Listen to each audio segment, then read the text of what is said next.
One evening at sunset, Jane Andrews, Gilbert Blythe, and Anne Shirley were lingering by a fence in the shadow of gently swaying spruce boughs, where a woodcut known as the birch path joined the main road.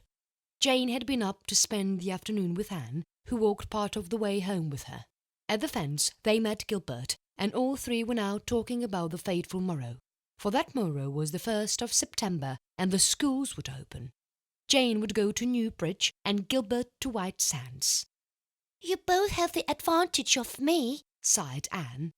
"You're going to teach children who don't know you, but I have to teach my own old schoolmates, and Mrs. Lynde says she's afraid they won't respect me as they would a stranger unless I'm very cross from the first. But I don't believe a teacher should be cross. Oh, it seems to me such a responsibility." "I guess we'll get on all right," said Jane comfortably. Jane was not troubled by any aspirations to be an influence for good. She meant to earn her salary fairly, please the trustees, and get her name on the school inspector's roll of honour. Further ambitions Jane had none. "The main thing will be to keep order, and a teacher has to be a little cross to do that. If my pupils won't do as I tell them, I shall punish them." "How?" "Give them a good whipping, of course." "Oh, Jane, you wouldn't!" cried Anne, shocked. "Jane, you couldn't!" "Indeed, I could and would if they deserve it," said Jane decidedly.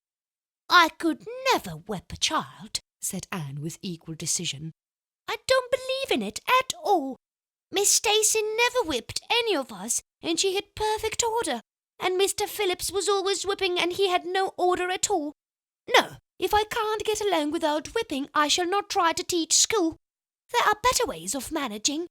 I shall try to win my pupils' affections, and then they will want to do what I tell them." "But suppose they don't," said practical Jane. "I wouldn't whip them anyhow. I'm sure it wouldn't do any good. Oh, don't whip your pupils, Jane dear, no matter what they do." "What do you think about it, Gilbert?" demanded Jane. "Don't you think there are some children who really need a whipping now and then?"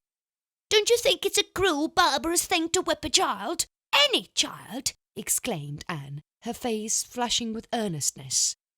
"Well," said Gilbert slowly, torn between his real convictions and his wish to measure up to Anne's ideal. "There's something to be said on both sides. I don't believe in whipping children much. I think, as you say, Anne, that there are better ways of managing as a rule, and that corporal punishment should be a last resort.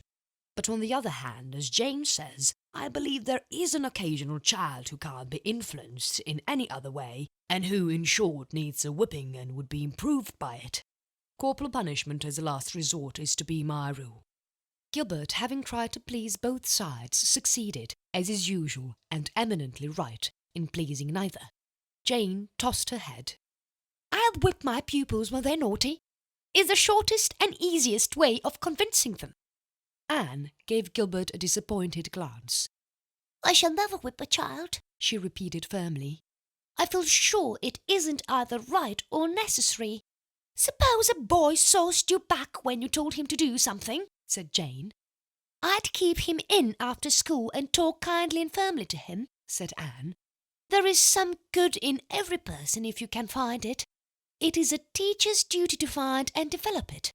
That is what our school management professor at Queen's told us, you know.